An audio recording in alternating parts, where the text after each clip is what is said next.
When I was a kid, my mom drove a 1962 Jaguar Mark II.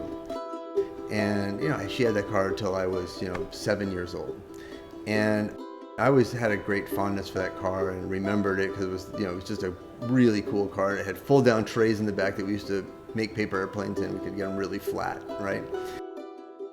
And probably 5 years ago, the smell of that car, it just hit me. I hadn't thought of the car. I couldn't describe to you what that smell of that car was. But I came around the corner and there was a 62 Jag Mark II there.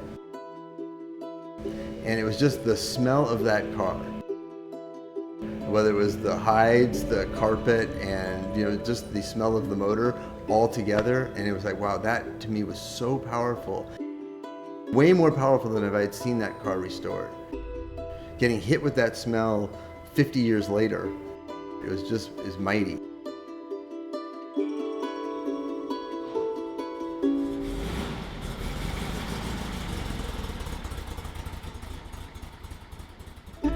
Cars are very tactile in how they feel and how they drive. And I'll tell you, it's absolutely true that you can restore a car beautifully.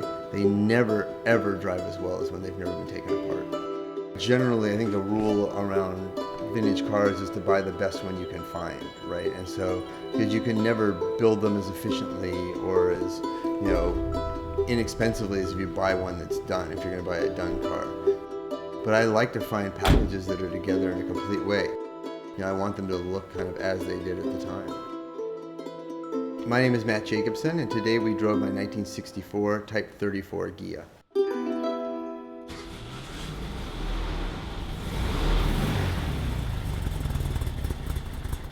I've always been interested in unrestored or close to unrestored original cars. And I always wanted a Type 34 Ghia, and they're just very, very rare. The ones you find are in Europe, and they're either basket cases, super rusty, or they've been slammed, on contemporary wheels and just aren't my thing. I want really original-looking cars, and I got very lucky finding this car. I happened to see one under a cover at a shop from a guy who's my friend, and he unfortunately had part of the cover up, and he knew I was relentless, and I would ultimately end up with it. He still can't believe he sold me the car. What I love about the Type 34 is that it kind of took this idea of an engine, a drivetrain, a platform that you could trust, and put this beautiful body on it. It's this great Italian bodywork, very sculptural. I think it's the most beautiful Volkswagen that's ever been made. Just the pure aesthetic of that car. If you look at that car from its profile, it sits beautifully. It doesn't look like any other car. It's almost like the nose is too long and the rear wheels are kind of too far inboard, but there's something really elegant about the way that car looks. That car sits with a little bit nose-high attitude, and I thought about, well, I should kind of level it out or maybe just a little bit of a drop in the front, but I kind of like it because it feels like it's just on the verge of taking off. It's a very comfortable car to drive. I grew up in flip-flops and barefoot here on the beach, and I'm used to driving a stick barefoot. It's just part of the feel of it to me. The way I feel really connected to the car that way. The Type 34 Ghia has an 1835 motor, which probably is around 80 horsepower, which is more than it was standard, but it's not underpowered and it's not overpowered. It feels really, really balanced. I used to always be the big car stereo guy, as a kid, and I have obviously radios. The original stereo is in that car, but I never play the radio in any of my Volkswagens because I love the sound of the Volkswagen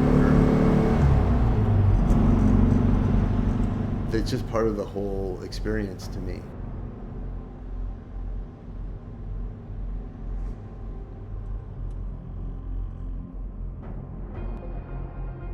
If it's not fun and it's not your passion, I feel like in a lot of ways that, preserving these cars as original cars, to me is amazing. Having things that are too expensive to enjoy is like the ultimate, it's like the ultimate imprisonment. You become beholden to these objects. And I think there's something very special about tools that have been, kind of purpose-built, or kind of, served someone's purpose well, or they've worn it for a long time, or they've gotten a lot of use out of that car. It wasn't, I don't want a museum. I don't want to be a hoarder of anything. I want things that I can live with.